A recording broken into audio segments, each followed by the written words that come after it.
Imposed Iran sanctions with a tweet today writing, "The Iran sanctions have officially been cast. These are the most biting sanctions ever imposed, and in November they ratchet up to yet another level. Anyone doing business with Iran will not be doing business with the United States. I am asking for world peace, nothing less." This as Iranian President Hassan Rouhani declared Iran cannot enter talks with the, and this is a quote, "untrustworthy Trump administration as long as Tehran is under economic sanctions."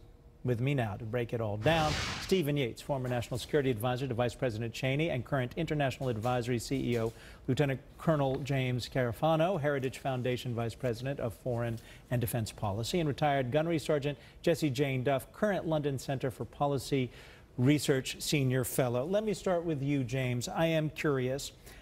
We see the rhetoric ramping up, but I'm looking back at the rhetoric between the president and Kim Jong-un.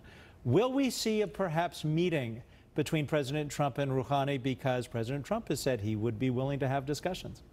Well, it's really up to the Iranians. In many ways, this is a replay of the strategy with North Korea, because first with the United States, in North Korea, is they put in place a strategy that protected our vital interests: maximum pressure, nuclear deterrence, missile defense, conventional deterrence, and sanctioning.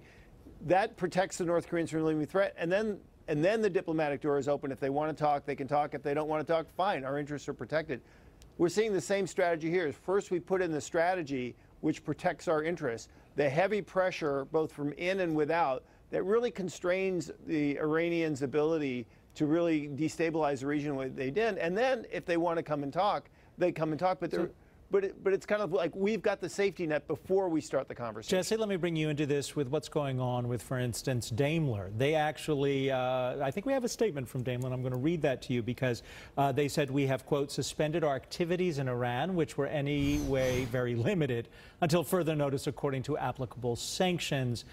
We will continue to closely monitor the political developments, especially in connection with the future of the nuclear agreement. Look, our European allies, countries in the European Union, were opposed to our pulling out of the agreement with Iran. That has happened. The sanctions are back. And now companies from Europe do not want to threaten their business interests in the United States. So what other option does Iran have but to come to the table and talk to us? I agree completely. What Ambassador Bolton said today was very severe. He simply stated to all of these European countries, why would you want to do business with the world's largest state sponsor of terrorism? Essentially, they are the international bank of terrorist activity. With that said, these European companies are being put in a rock and a hard place because the European Union is strong-arming them to request a waiver to not do business with Iran. Essentially, the United States has said the exact opposite. You will not do business with Iran or you will experience sanctions. So now these companies are trying to have essentially respect for both the European Union and respect and regard for the United States. Let's keep in mind, Germany makes $3 billion a year from Iran. With that said, they've also had parts from Germany on Iranian bombs that have blown up in Syria. So, Stephen, aren't we, though, chasing the Iranians into the arms of the Russians? I don't think so. I think really what we're seeing is the Europeans and a lot of the world waking up to the fact that this president means what he says, and that for once, when Americans enter into agreements, if you violate the terms, there are consequences. And so I think this is part of a broader rebalancing of the approach the president has taken to Europe, to the Middle East.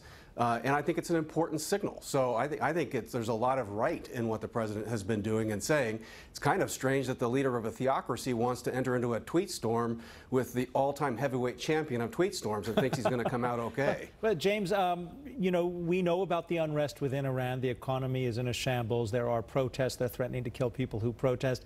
How long can the Iranian regime sustain itself with this kind of sanctions being ramped up and the lack of investment?